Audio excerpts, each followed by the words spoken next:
है दुनिया का सबसे बड़ा लोकतंत्र भारत, लेकिन फिर भी इस लोकतंत्र में वोटिंग प्रक्रिया जब शुरू होती है, चुनाव जब होते हैं, तो उससे पहले लोकतंत्र पे धब्बे लगाने वाले कुछ इस तरीके के वाक्य होते हैं जो हर दफा, हर बार, हर तरफ जब भी इलेक्शंस होते हैं वो देखने को मिलते हैं। पैसों से भरी गाड़ियां मिलती है जो कैश बांटने के लिए जा रही होती है, शराबों से भरी गाड़ियां दिखती है जो शराबें बांटने के लिए जा रही होती है। इस तरह के स्टिंग ऑपरेशन सामने आते हैं जहां नेता कह रहे होते हैं पिला दो जितनी पिलानी है, वोट हमें ही मिलना चाहिए।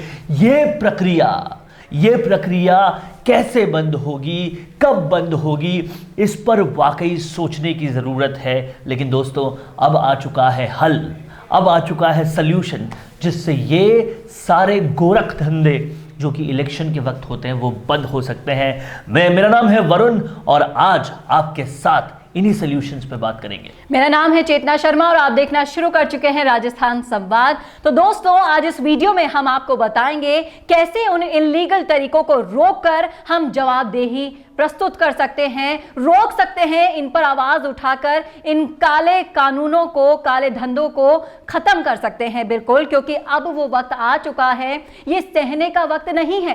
सह लिया जितना सहना था, लेकिन अब अपने अधिकारों के प्रति सजग हो जाइए। नीचे डिस्क्रिप्शन में जो आपको बिल का ड्राफ्ट नजर आ रहा है उसे पढ़िए। उस पिटीशन को पूरा पढ़ने के बाद आपको समझ में आएगा कि हम किस घिसे पिटे ढर्रे पर चले आ रहे हैं। इतने आजादी के इतने साल बीत चुके हैं हमको, पर फिर भी आज भी हम उसी ए पर खड़े हुए हैं, उसी सिरे पर खड़े हुए हैं, आगे बिल्कुल भी नहीं बढ़ रहे हैं और इन सरकारों द्वारा एक रोबोट की तरह चलाए जा रहे हैं।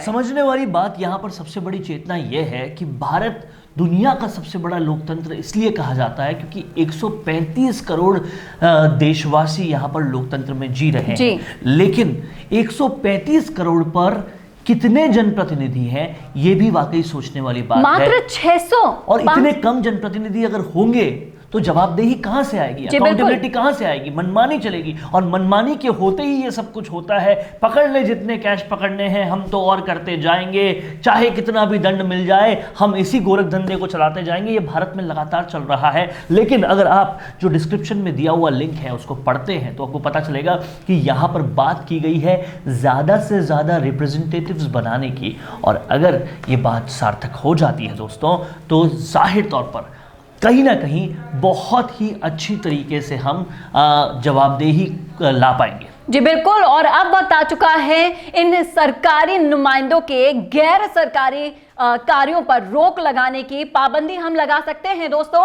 इसके लिए जागरूकता होना बहुत जरूरी है। इस पिटीशन को, इस ड्राफ्ट को आप अपने रिश्तेदारों को भेजिए, दोस्तों को भेजिए, जागरूक कीजिए और गली मोहल्ले पर आप रिप्रेजेंटेटिव बनाइए जो अपनी आवाजों को बुलंद करें। और यहां पर आपको जरूरत है इस पूरे पिटीशन को, ये एक तरीके का सजेशन है, जिस सजेशन के जरिए अगर इसको बिल के रूप में प्रस्तुत किया जाता है लोकसभा में, राज्यसभा में, तो कहीं ना कहीं दोनों सभाओं में प्रस्तुत करने के बाद ही कानून बन सकता है। और उसको बनाने की, टेबल करने की शक्ति रखते हैं मेंबर्स ऑफ पार्लियामेंट, यानी कि एमपीज। तो आप जिनको भी भेजें उनको कहिए कि दरवाज़ा खटखटाएं एमपीज का और बोलें कि मौलिक अधिकारों को सशक्त करने वाले इस कानून को लाना अब बेहद जरूरी है। जी बिल्कुल। गांव गांव और ढानी ढानी तक ये पहुंच जाना चाहिए दोस्तों, क्योंकि अब वो वक्त आ गया है। इन गैर कानूनी कार्यों पर हमें ही रोक लगानी होगी, नहीं तो हर 5 साल बाद सिर्फ एक दिन का राजा आपको बना दिया जाएगा वोट लेने के लिए, और फिर आपकी वो गत कर दी जाएगी कि आप 5 साल तक कोई भी स्टेप,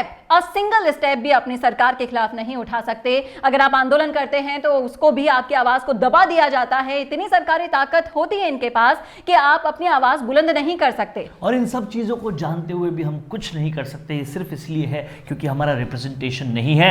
और इसीलिए आप लोग तुरंत तौर पर इसको पढ़िए, देखिए और आज ही एक्शन लीजिए और इसे ज्यादा से ज्यादा लोगों तक शेयर कीजिए। इस वीडियो को, इस पिटीशन को, इस लिंक को आप डाउनलोड भी कर सकते हैं, शेयर कर सकते हैं और फैला दीजिए इसको अपने आसपास उन सभी लोगों तक जिनको जरूरत है इस अधिकार के प्रति जागरूक होने की।